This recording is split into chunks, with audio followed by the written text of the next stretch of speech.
My name is David Fleming from Disciples Ignited, a ministry that's focused on Jesus, advancing his kingdom, and preparing his disciples.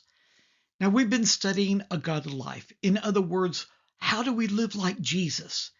Today, I want to share with you the truth that to live like Jesus, we need to hold on to God's promises just like Jesus did. You see, when Jesus lived on this earth and he read the Old Testament, he saw hundreds of promises that were directly written about him, and he had to take those promises and hold on to them throughout his life.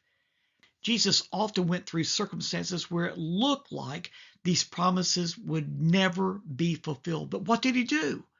He didn't trust in his feelings.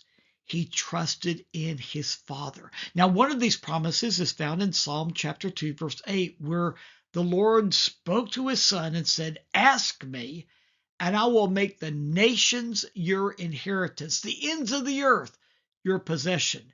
Now, that is what we call a messianic prophecy.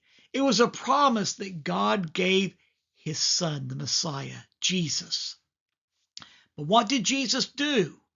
He had to hold on to that promise. He had to pray that promise through. I'm sure that he did exactly what that promise declared for him to do. He asked God, "Give me the nations for my inheritance." That was one of his prayers. That's what he told us to pray. Every time you pray, he said, "I want you to do this. Pray this, Our Father who art in heaven, hallowed be your name. Your kingdom come, your will be done on earth as it is in heaven." That is one way of asking the Lord to give us the nations for our inheritance. But Jesus had to do this specifically because this was a promise given to him, the Messiah. Even to the time that Jesus was hanging on the cross, suffering because all the sins of the world had been imparted into him, had been dumped on him, Jesus called out with a loud voice, we're told, "Father, into your hands I commit my spirit." And when he said this, he breathed his last. This shows us that to the very end, Jesus was trusting his Father to fulfill every promise that had been given to him. I want to encourage you with this today. The life that Jesus lived upon the earth was a life of example to us to follow, a godly life.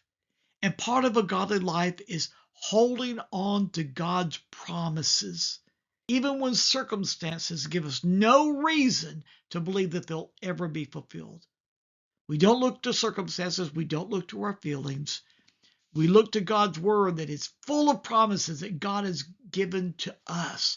Hold on to these promises. Trust God that he's going to fulfill them. We don't know how, we don't know when, but we do know this, that God is not a man that he'd lie, nor the son of a man that he ever change his mind. Our God is faithful. He will fulfill his promises. Our responsibility is to trust him to do so and to work with him where need be so that he can use us to help bring those promises to pass. Hold on to God's promises. That is godly living. But there's more to learn about living a godly life, so join with me tomorrow and we'll study some more.